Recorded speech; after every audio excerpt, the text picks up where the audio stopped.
Chapter 7 of The Sign of the Four by Sir Arthur Conan Doyle. The episode of the barrel. The police had brought a cab with them, and in this I escorted Miss Morstan back to her home. After the angelic fashion of women, she had borne trouble with a calm face as long as there was someone weaker than herself to support, and I had found her bright and placid by the side of the frightened housekeeper. In the cab, however, she first turned faint, and then burst into a passion of weeping, so sorely had she been tried by the adventures of the night. She has told me since that she thought me cold and distant upon that journey. She little guessed the struggle within my breast, or the effort of self-restraint which held me back. My sympathies and my love went out to her, even as my hand had in the garden. I felt that years of the conventionalities of life could not teach me to know her sweet, brave nature as had this one day of strange experiences. Yet there were two thoughts which sealed the words of affection upon my lips. She was weak and helpless, shaken in mind and nerve. It was to take her at a disadvantage to obtrude love upon her at such a time. Worse still, she was rich. If Holmes's researches were successful, she would be an heiress.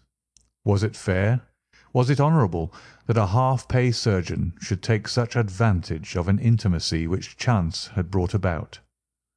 Might she not look upon me as a mere vulgar fortune-seeker? I could not bear to risk that such a thought should cross her mind. This Agra treasure intervened like an impassable barrier between us. It was nearly 2 o'clock when we reached Mrs. Cecil Forrester's. The servants had retired hours ago, but Mrs. Forrester had been so interested by the strange message which Miss Morstan had received that she had sat up in the hope of her return. She opened the door herself, a middle-aged, graceful woman, and it gave me joy to see how tenderly her arm stole around the other's waist, and how motherly was the voice in which she greeted her. She was clearly no mere paid dependent, but an honoured friend. I was introduced, and Mrs. Forrester earnestly begged me to step in and tell her our adventures. I explained, however, the importance of my errand, and promised faithfully to call and report any progress which we might make with the case.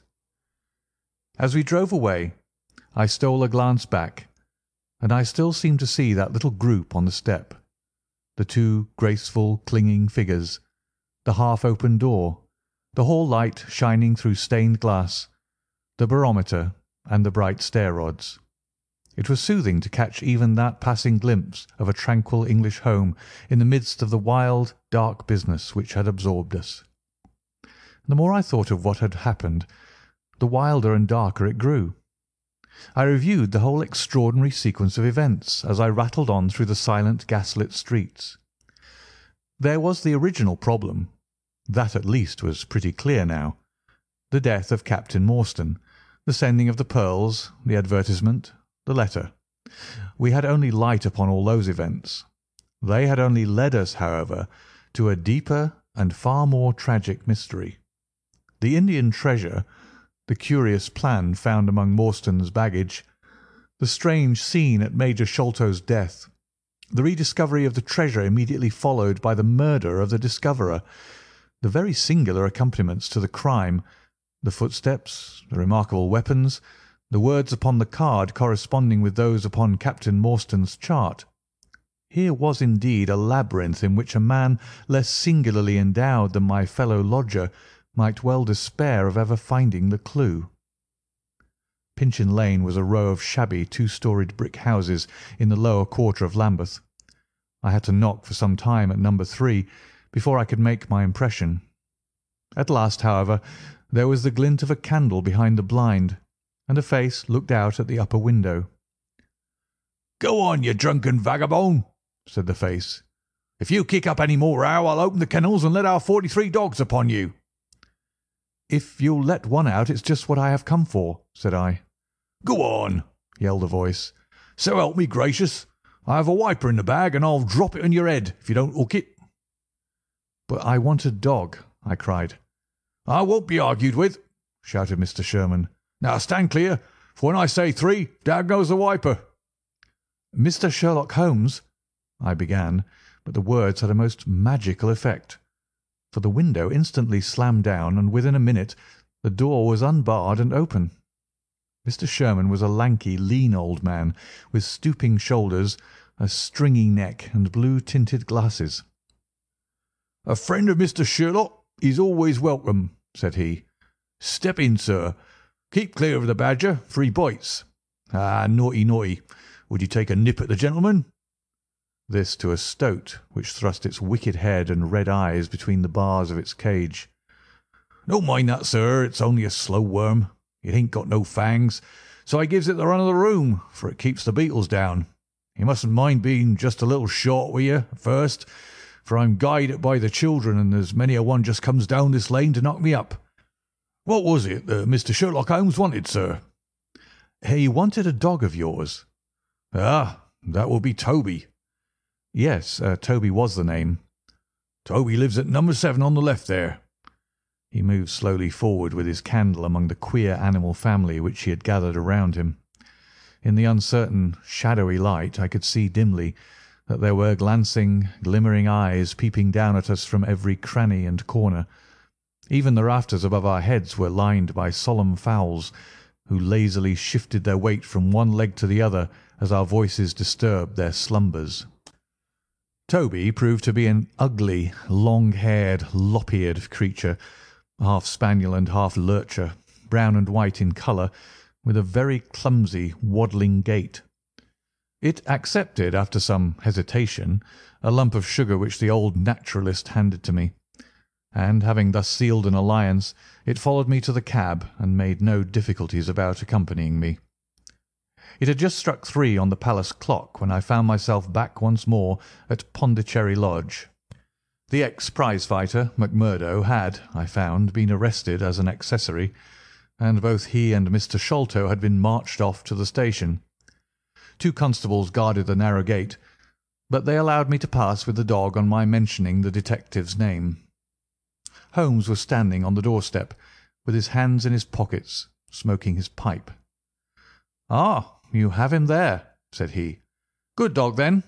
Anthony Jones has gone. We've had an immense display of energy since you left. He has arrested not only friend Thaddeus, but the gatekeeper, the housekeeper, and the Indian servant. We have the place to ourselves, but for a sergeant upstairs. Leave the dog here and come up." We tied Toby to the hall table and reascended the stairs. The room was as he had left it, save that a sheet had been draped over the central figure. A weary-looking police sergeant reclined in the corner. "Lend me your bull's-eye, sergeant," said my companion. "Now, tie this bit of card round my neck so as to hang it in front of me. Thank you. Now I must kick off my boots and stockings. Just you carry them down with you, Watson. I'm going to do a little climbing and dip my handkerchief into the creosote. That will do. Now, come up into the garret with me for a moment." We clambered up through the hole. Holmes turned his light once more upon the footsteps in the dust.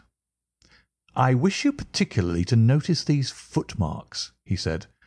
"Do you observe anything noteworthy about them?" "They belong," I said, "to a child or a small woman." "Apart from their size, though, is there nothing else?" "They appear to be much as other footmarks." "Not at all. Look here. This is the print of right foot in the dust. Now I make one with my naked foot beside it. What is the chief difference?"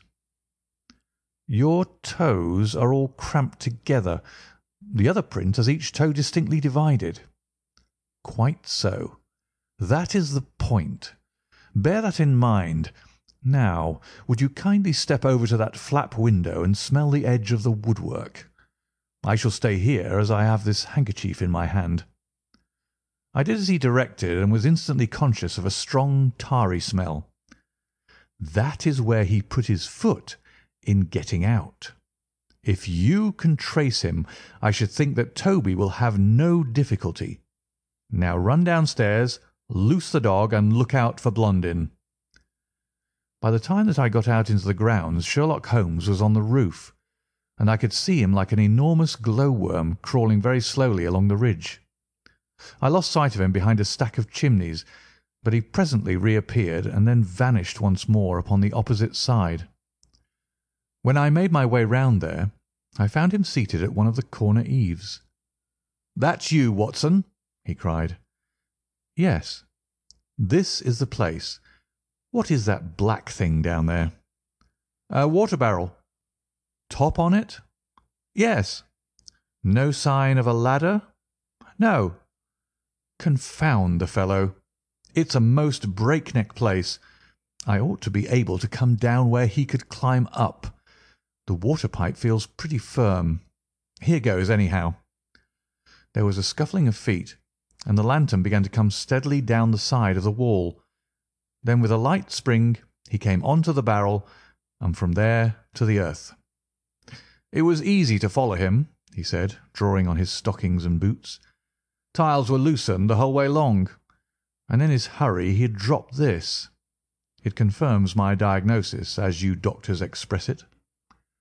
The object which he held up to me was a small pocket or pouch woven out of coloured grasses, and with a few tawdry beads strung around it. In shape and size it was not unlike a cigarette case. Inside were half a dozen spines of dark wood, sharp at one end and rounded at the other, like that which had struck Bartholomew Sholto. "They are hellish things," said he. "Look out that you don't prick yourself. I'm delighted to have them, for the chances are that they are all he has. There is the less fear of you or me finding one in our skin before long.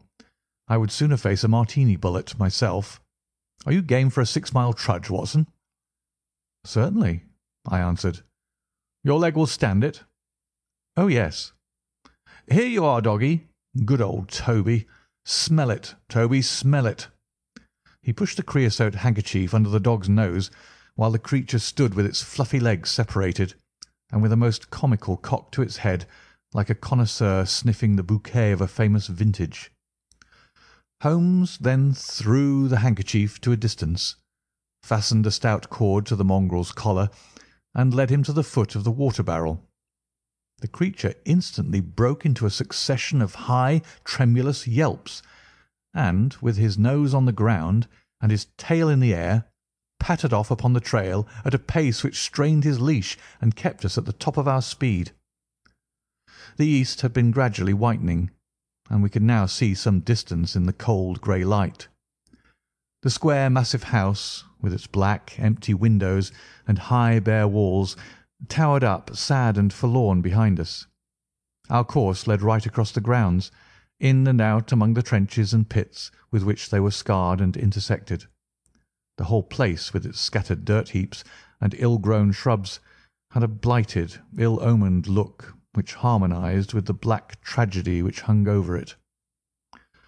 On reaching the boundary wall, Toby ran along, whining eagerly underneath its shadow, and stopped finally in a corner screened by a young beech.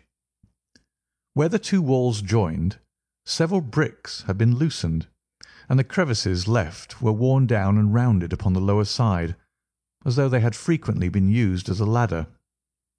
Holmes clambered up, and, taking the dog from me, he dropped it over upon the other side. "There's the print of Wooden-leg's hand," he remarked, as I mounted up beside him. "You see the slight smudge of blood upon the white plaster. What a lucky thing it is that we have had no very heavy rain since yesterday. The scent will lie upon the road in spite of their 28 hours' start." I confess that I had my doubts myself when I reflected upon the great traffic which had passed along the London road in the interval. My fears were soon appeased, however. Toby never hesitated or swerved, but waddled on in his peculiar rolling fashion. Clearly the pungent smell of the creosote rose high above all other contending scents. "Do not imagine," said Holmes, "that I depend for my success in this case upon the mere chance of one of these fellows having put his foot in the chemical. I have knowledge now which would enable me to trace them in many different ways. This, however, is the readiest, and, since fortune has put it into our hands, I should be culpable if I neglected it. It has, however, prevented the case from becoming the pretty little intellectual problem which it at one time promised to be. There might have been some credit to be gained out of it, but for this too palpable clue. "There is credit and to spare," said I. "I assure you, Holmes, that I marvel at the means by which you obtain your results in this case even more than I did in the Jefferson Hope murder.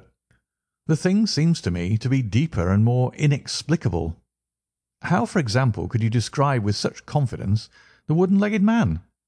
"Pah, my dear boy, it was simplicity itself. I don't wish to be theatrical. It is all patent and above board. Two officers who are in command of a convict guard learn an important secret as to buried treasure. A map is drawn for them by an Englishman named Jonathan Small. You remember that we saw the name upon the chart in Captain Morstan's possession. He had signed it in behalf of himself and his associates, the sign of the four, as he somewhat dramatically called it. Aided by this chart, the officers, or one of them, gets the treasure and brings it to England, leaving, we will suppose, some condition under which he received it unfulfilled. Now then, why did not Jonathan Small get the treasure himself? The answer is obvious. The chart is dated at a time when Morstan was brought into close association with convicts. Jonathan Small did not get the treasure because he and his associates were themselves convicts and could not get away. "But that's mere speculation," said I. "It is more than that. It is the only hypothesis which covers the facts. Let us see how it fits in with the sequel. Major Sholto remains at peace for some years, happy in the possession of his treasure.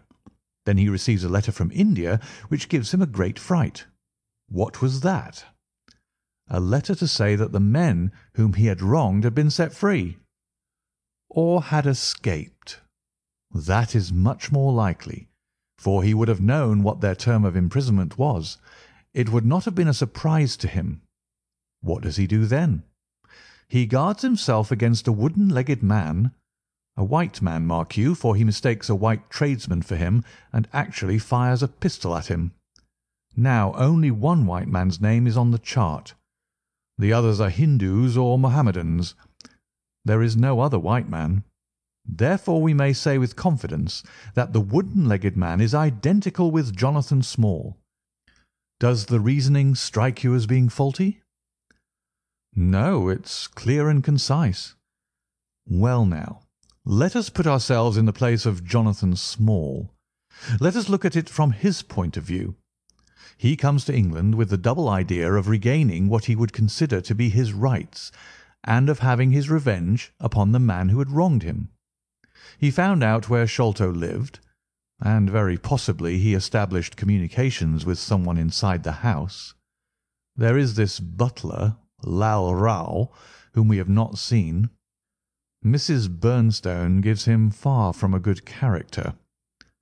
Small could not find out, however, where the treasure was hid, for no one ever knew save the Major and one faithful servant who had died. Suddenly, Small learns that the Major is on his deathbed. In a frenzy, lest the secret of the treasure die with him, he runs the gauntlet of the guards, makes his way to the dying man's window, and is only deterred from entering by the presence of his two sons. Mad with hate, however, against the dead man, he enters the room that night, searches his private papers in the hope of discovering some memorandum relating to the treasure, and finally leaves a memento of his visit in the short inscription upon the card. He had doubtless planned beforehand that should he slay the Major he would leave some such record upon the body as a sign that it was not a common murder, but from the point of view of the four associates, something in the nature of an act of justice. Whimsical and bizarre conceits of this kind are common enough in the annals of crime, and usually afford valuable indications as to the criminal. Do you follow all this?" "Very clearly." "Now, what could Jonathan Small do? He could only continue to keep a secret watch upon the efforts made to find the treasure. Possibly he leaves England and only comes back at intervals. Then comes the discovery of the garret, and he is instantly informed of it. We again trace the presence of some confederate in the household. Jonathan, with his wooden leg, is utterly unable to reach the lofty room of Bartholomew Sholto. He takes with him, however, a rather curious associate, who gets over this difficulty, but dips his naked foot into creosote. Whence comes Toby, and a 6-mile limp for a half-pay officer with a damaged tendo Achilles. But it was the associate and not Jonathan who committed the crime.